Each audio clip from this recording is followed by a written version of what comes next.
Well, thank you very much for inviting me, Glenn. It's always a great pleasure being on your show. Since the ceasefire began, they've been preparing for war, literally 24 hours a day. And the assumption was that this is not over, especially since Trump is not the sort of person who will accept defeat. And the 39-day war did not go well for the United States. It was a horrible war for the world and for humanity. But ultimately, the Iranians won the war. Uh, and so the belief here was that that would not be acceptable for Trump, and that would not be acceptable for the Zionist lobby and the Israeli regime that is the true force behind the war. As we recall, Joe Kent, in his resignation letter, he said that this war is all about the Zionist lobby and the Israeli regime. So there's no reason to think that anything has changed uh, in the last couple of months.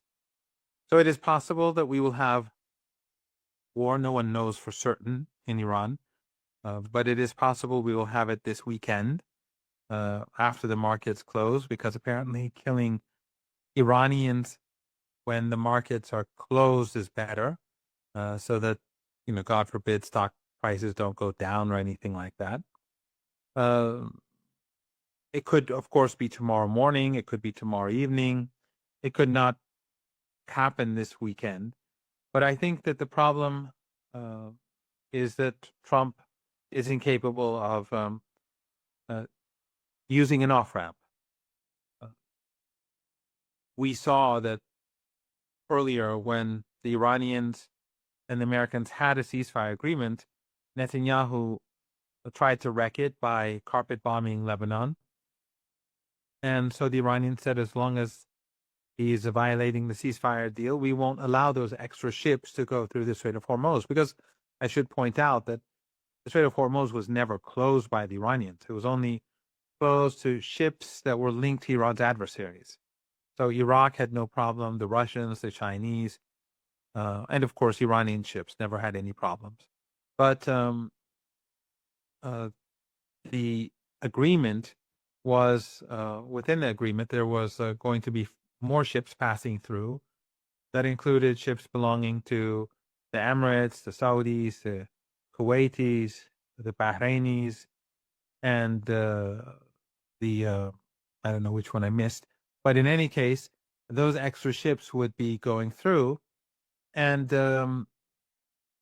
because of Netanyahu, it didn't happen. And Trump sided with Netanyahu, even though the Pakistanis pointed out clearly that the the ceasefire included Lebanon. But here's the point: when Netanyahu ultimately was forced to accept the ceasefire, even though now he's again killing Lebanese citizens 24 hours a day, like in Gaza, he could have, Trump, chosen the off ramp, because the Iranians, when Netanyahu accepted that ceasefire, the Iranians said, okay, now we'll allow those extra ships to go through. And Trump almost immediately afterwards said, the Strait of Hormuz is open. It's never going to be closed again. The Iranians have promised. And he said a lot of nonsense, of course. But then he said that, but I'm keeping the siege on Iranian ports and the Persian Gulf, the Strait of Hormuz, in place. So he could have chosen that as an off ramp.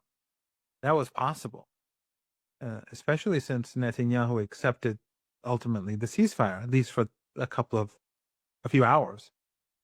So the belief is that he is incapable of moving in that direction, and therefore he's going to continue falling into the escalation trap.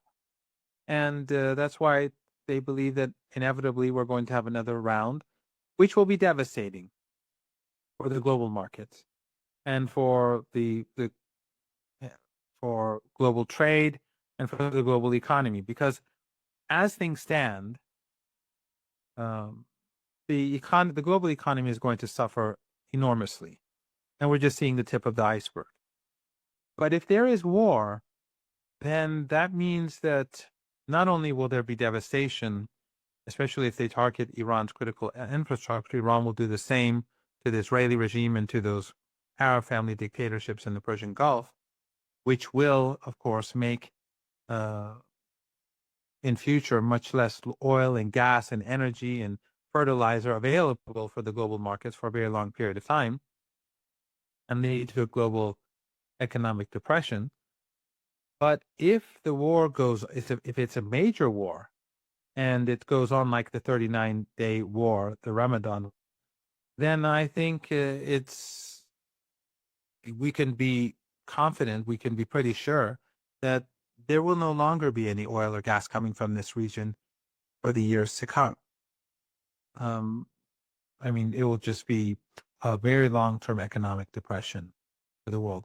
But even if it's a short war, and as I said, it will still, and if some critical infrastructure is destroyed, it will lead to an economic depression for two reasons. One, because there will be less oil and gas available, but the second reason is that any negotiations to partially open the Strait of Hormuz or to open the Strait of Hormuz and to lift the siege on and to revive the ceasefire in Gaza and Lebanon, that will be put back for many weeks because they'll be fighting. No one is going to be negotiating about ships going through the strait, Iranian or otherwise.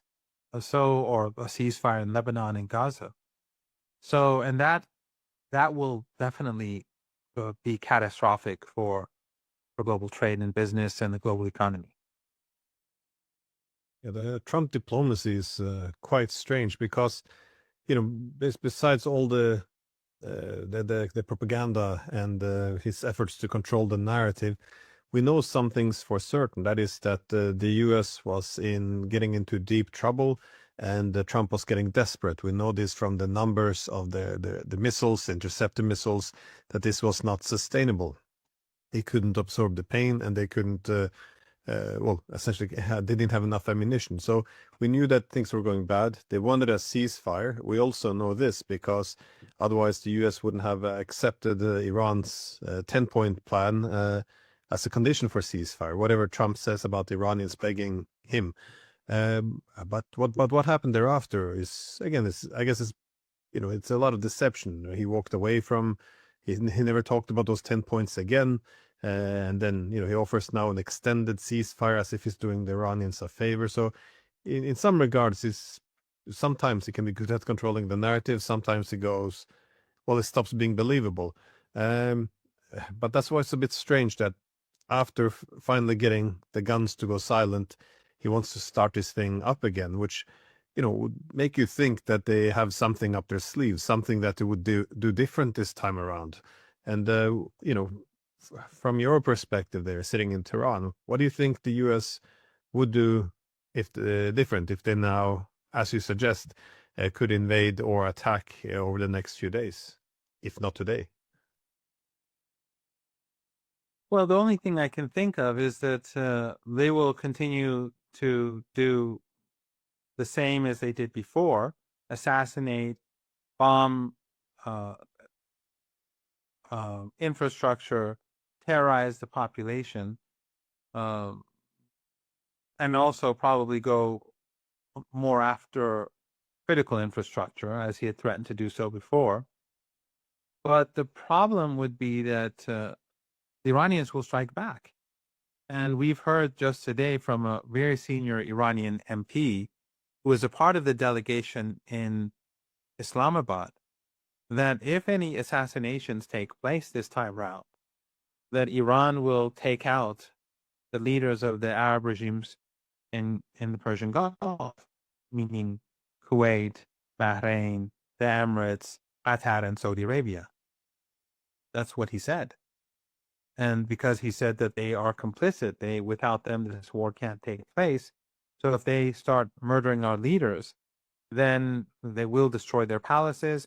And I would assume that would also mean destroying not just their critical infrastructure, but their intelligence agencies and their defense ministries and that sort of thing. So Iran will take its retaliatory violence to a very different level. So Iran has already said that critical infrastructure will be responded by striking critical infrastructure in the Israeli regime, but also in our region. So when you, uh, it's not a situation where the Americans will win, and we already see that Iranians are defiant. People are on the streets. They see the United States as the aggressor. The world sees the United States as the aggressor. I don't see how this will do Trump any good. It will just make things a lot worse for him, because at the end of the day, Trump is going to be answerable to Americans for their economic hardship. And one of the disturbing things that we often hear in the United States is that there are people who are sincerely anti-war and who are against the murder and slaughter of innocent people, who care about the children in Minab who the Americans massacred on day one. And there are others who don't really care, but they talk about jobs and they talk about inflation.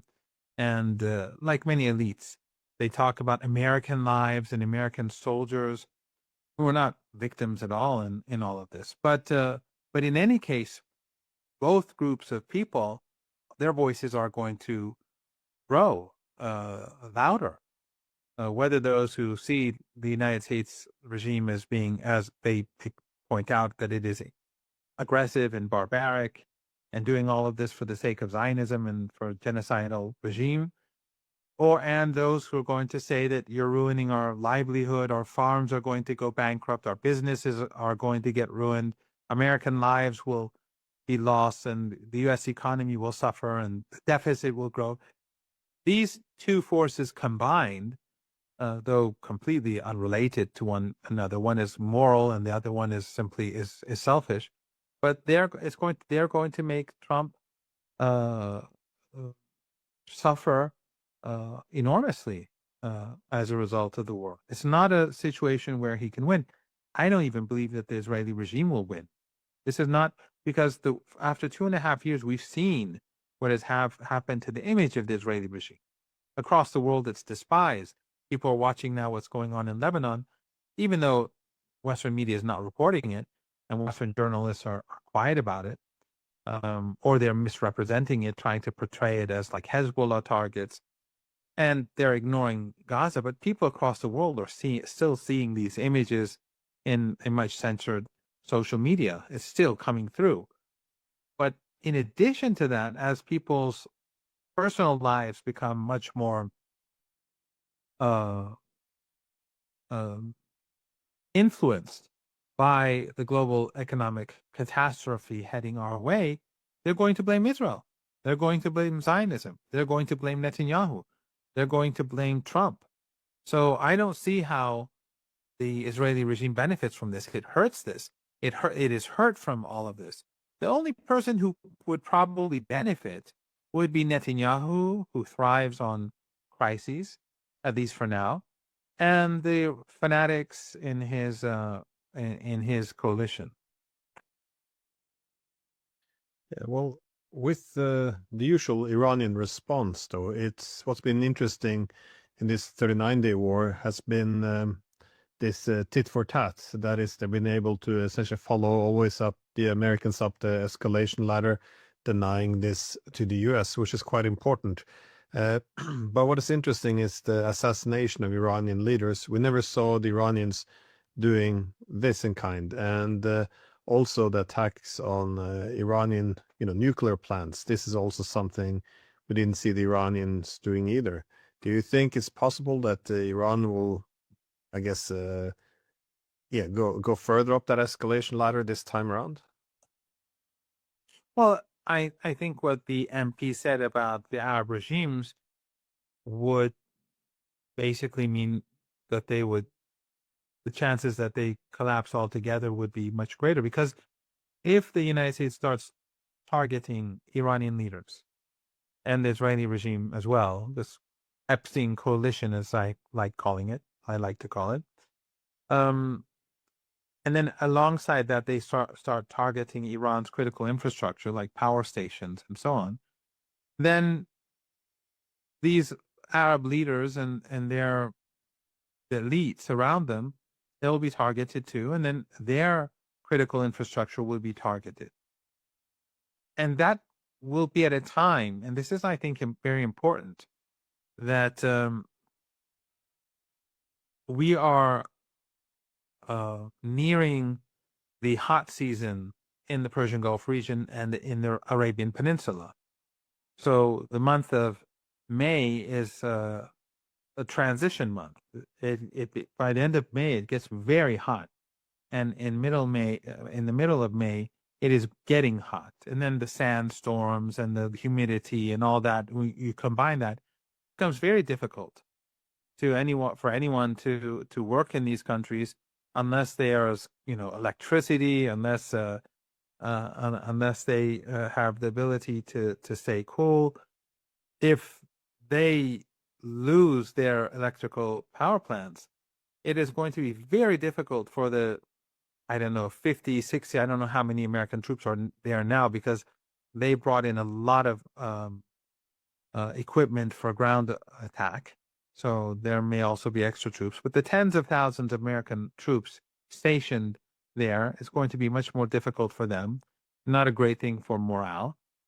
And the population too. So let's say their leaders are being targeted, their kings and princes are being targeted, and they also lose their electricity, and the heat and the humidity is going through the roof. I think it would be catastrophic, not just for the global oil and gas markets uh, and so on, but also just being in these countries. And the Iranians have warned them. I mean, the Iranians don't want to target anyone. The Iranians are far more humane than any of their antagonists.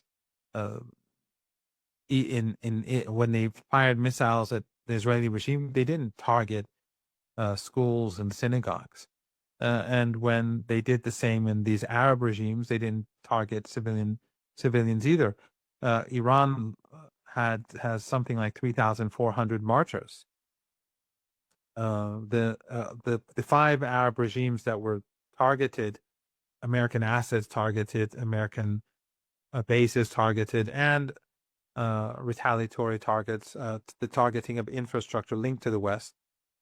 In all, despite all the damage in these five countries, only a handful of people were killed. Something like 10 to 20 people died.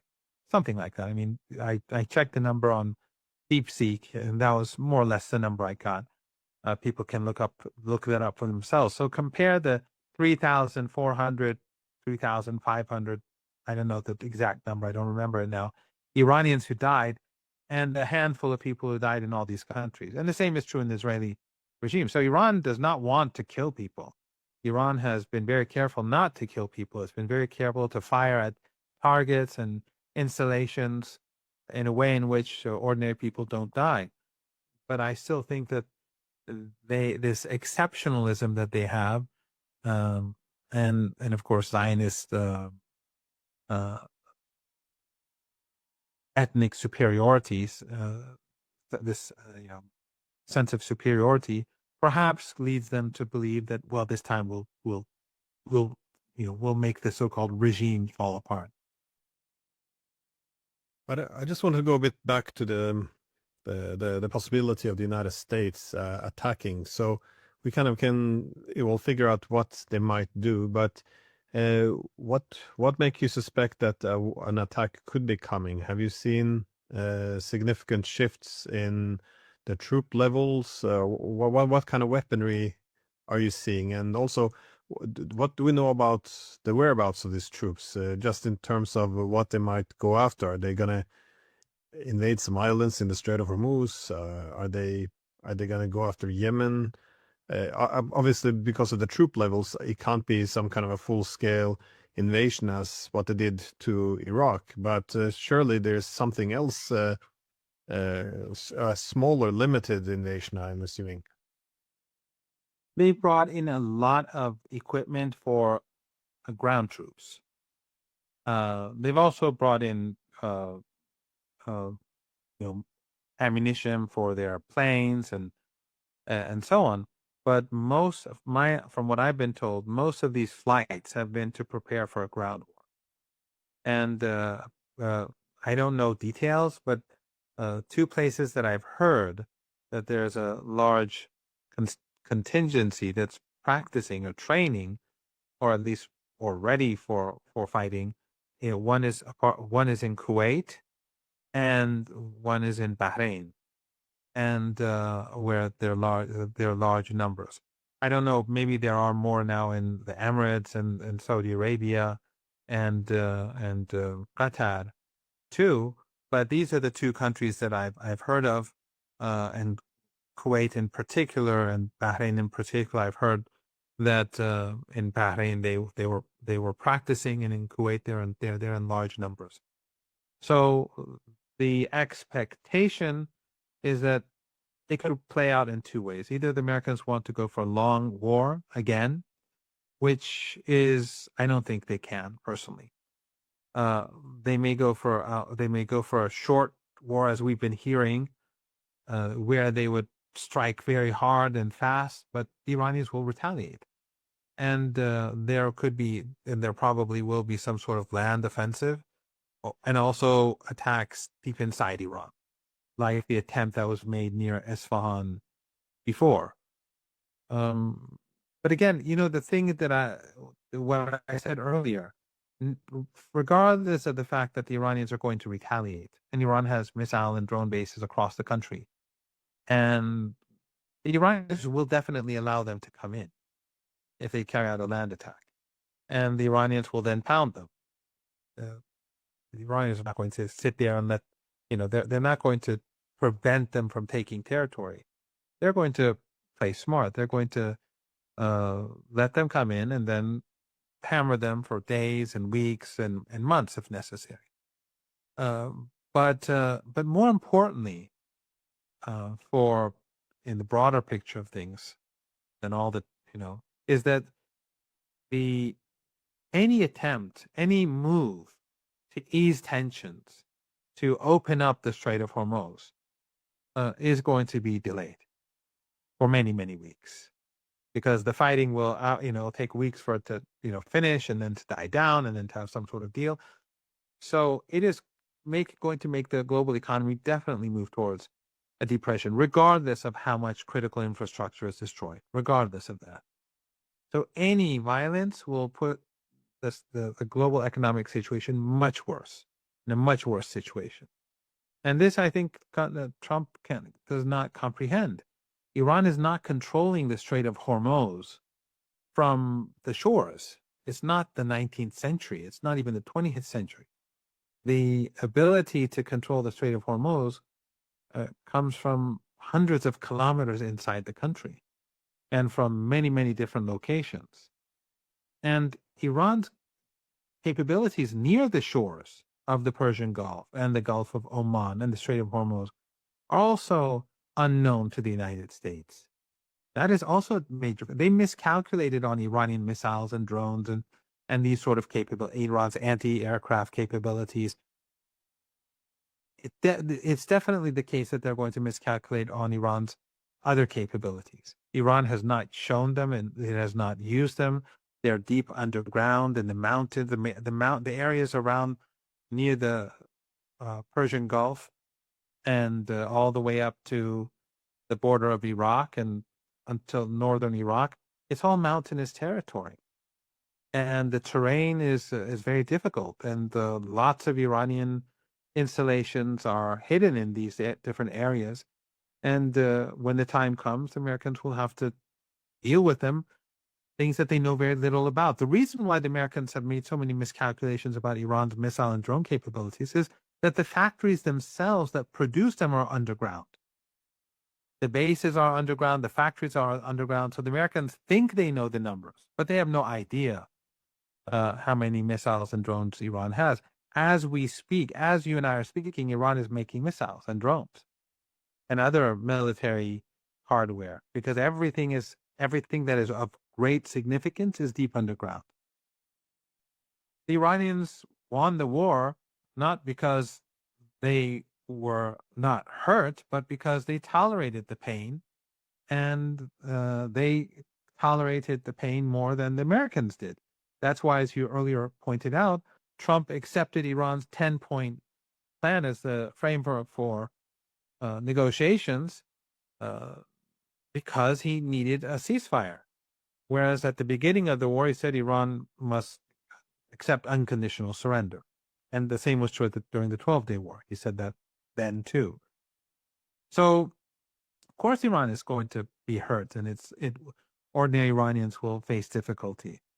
But that's war. But how about the other side? I mean, they keep talking about the siege and how effective it is. Well, that siege is intensifying the damage being done to the global economy through the very few ships that go through the Strait of Hormuz. Now less ships than even before are going through the Strait of Hormuz.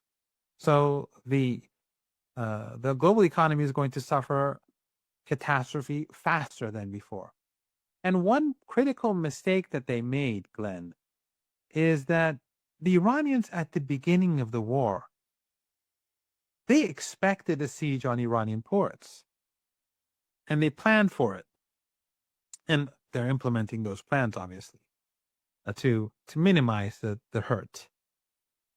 Trade routes through neighboring countries and Afghanistan and Pakistan and Turkmenistan, and then on Central Asia, the Caspian Sea, to Russia, Kazakhstan, Azerbaijan. Iran has many borders: Armenia, Turkey, Iraq, and so on. But all that aside, the Iranians thought that the Americans were going to impose a siege on the ports when they initiated their joint aggression with the Israeli regime. They didn't. And so the Strait of Hormuz was almost closed for a month and a half, and Iran was selling its oil at very high prices, and early on its petrochemicals too, before they targeted Iran's petrochemical plants, but at very high prices, and then only late in the day did they begin to implement this siege on Iranian ports. So Iran is way ahead of them. And also Iran has been selling its, I don't know exactly how much it is, but between 150 to 200 million barrels of oil on the seas. And from what I'm hearing, it's almost finished. And they have all that money. And they've sold that oil at very high prices. Before they couldn't sell that oil, that's why the oil was on the high seas. So they've sold all that oil at very high prices, and they have that money now. It's a lot of money. And in times of war, expenditures, do go down because the focus is on managing the war. So the Iranians have a clear advantage. And the Iranian economy has already been under siege. This nonsense about oil wells, that's just propaganda. Iran has had its oil wells exports shut down under Trump during the first term. You recall as well as I that it was Trump's revived the maximum pressure. We were not exporting any oil except for very small amounts, and most of that was a debt that we had to China for for a project or something that they did in Iran. Iran was paying them back with oil, like 100,000 barrels a day, very small amount. But Iran wasn't exporting that. So Iran knows how to deal with its oil wells. It's not like the Arab regimes on the other side of the Persian Gulf they never experienced sanctions. But the Iranian and the entire Iranian economy has been constructed in an environment of sanctions. I'm not saying it's sanctions proof, but it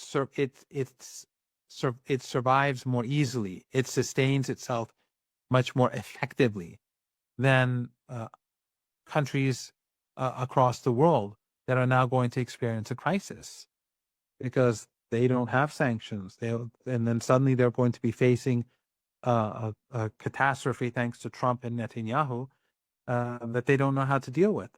So the siege against Iran began late. Iran has sold a lot of oil at a very, very high price. And Iran's economy has been living under siege and sanctions for decades. And Iran's adversaries, they have none of those experiences.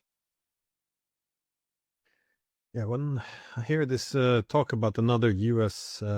wave of attacks against Iran and planning for a short war, it feels like they already made this mistake. Why why go down this route again? Again, if I was the one advising, I would say, this my warning would be that the U.S. doesn't get to decide when the war is over. Also, as Iran showed the first time around, they're not able to dictate the terms of the war. That is, claiming Iran can't shut down the Strait of Hormuz, Iran can't hold the Gulf states accountable for participation. All of this was, well, essentially very, very flawed, and that's why I was wondering what possible surprises the Iranians might have, because again, it seems almost very predictable that Yemen would shut down the Red Sea. It wouldn't be inconceivable that Iraq could make a move against Kuwait. The Gulf states could lose their desalination plants and oil installations. I mean, it's going to be very hard to control all the variables to the point that one would feel comfortable in confidently predicting how this war against Iran would go. I guess this is why it's so hard to comprehend after just getting out of it and getting the ceasefire and then being able to pull off this narrative that it was the Iranians who came to Trump, despite all the evidence pointing the other way. Going back to this, it seems like a disaster. But yeah, just as a last question, what what surprises might the Iranians have up their sleeve? I'm not saying the government are whispering in your ear, telling them what they're planning to do, but you're there in Tehran, you have a general idea what cards can be played, and also Iran has allies; they have autonomy of their own. So what do you expect? Well, just as Hezbollah has shown itself to be far more powerful than the West was expecting, and we discussed this before. They were saying how Hezbollah is a spent force. The West basically took control of Syria through Al Qaeda and ISIS, and there's now a proxy of the United States, and they imposed puppets in Beirut, the prime minister and the president, and then you had the Israeli regime. So Hezbollah was finished. But now we're seeing that Hezbollah is hitting the Israeli regime hard, and there's talk that they're removing some of their troops from southern Lebanon because they're so vulnerable. So, imagine if those capabilities exist in Iraq or in Yemen, and I'm talking about on the ground uh, troops that can move beyond borders and do damage. That's one thing that I can think of. Second is when the Iranians start striking the Israeli regime again.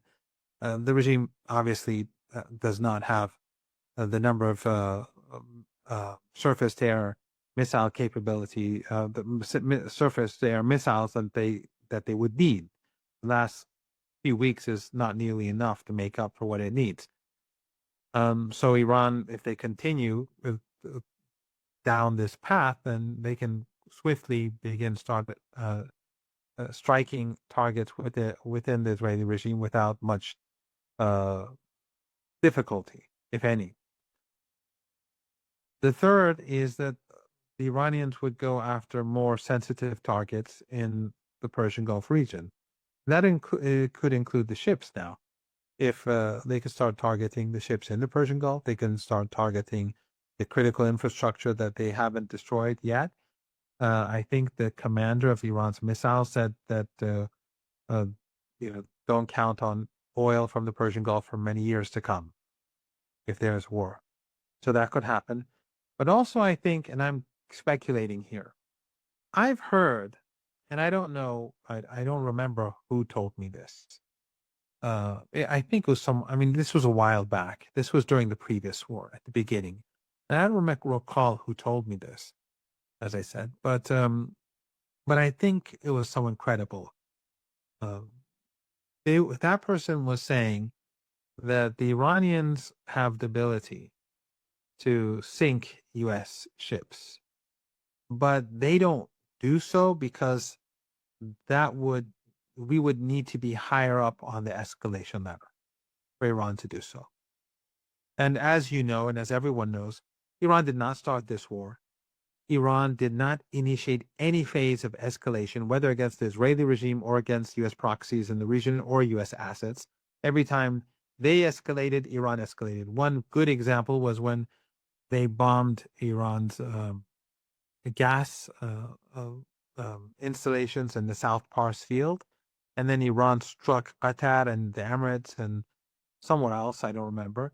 And then Trump put out that Truth Social saying, I didn't know about it. The Israelis won't do it again.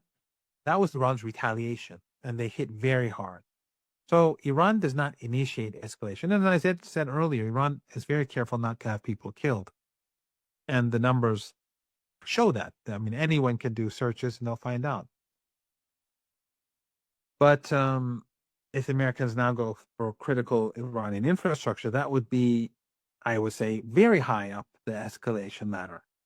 And then I think that if Iran were to, if Iran indeed has those capabilities to strike deeper than what it has now, then I think Iran would start sinking U.S. ships. And there have already been statements made by senior Iranian officials that is on the card. So there are many things Iran could do. But also remember what we discussed earlier on, where the Iranians said that if there are assassinations carried out, then the leaders of these regimes, a member of the delegation who was with us in Islamabad, a senior MP, said this, a very well-known public figure, and he said this he said this as a fact, not his opinion, that Iran will take out these regimes, these leaders, because they are a part of the war effort against Iran. Because without these 5 Arab regimes and Jordan, the United States cannot wage war against Iran. It's just not possible. Logistically, it's not doable.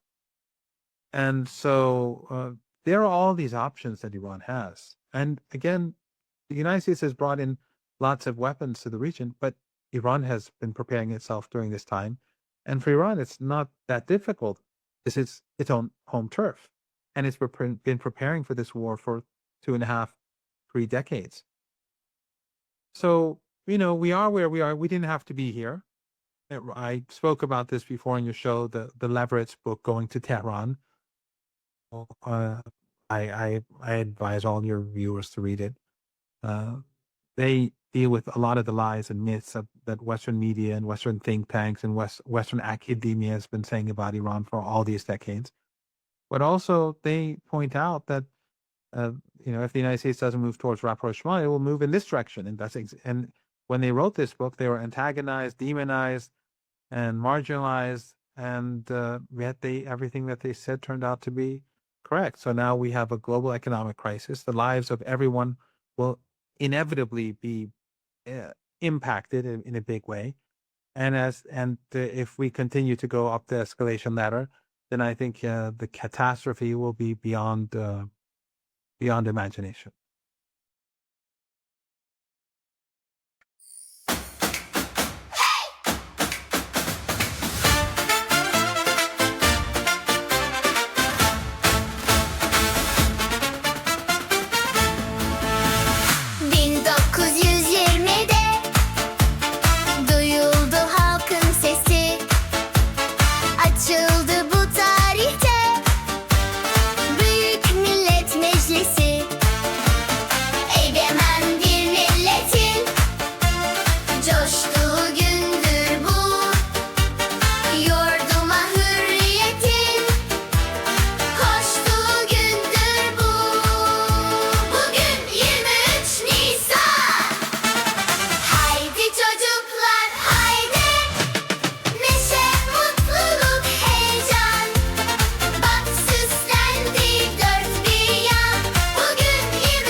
Bu bayramı biz çocuklara armağan ettin.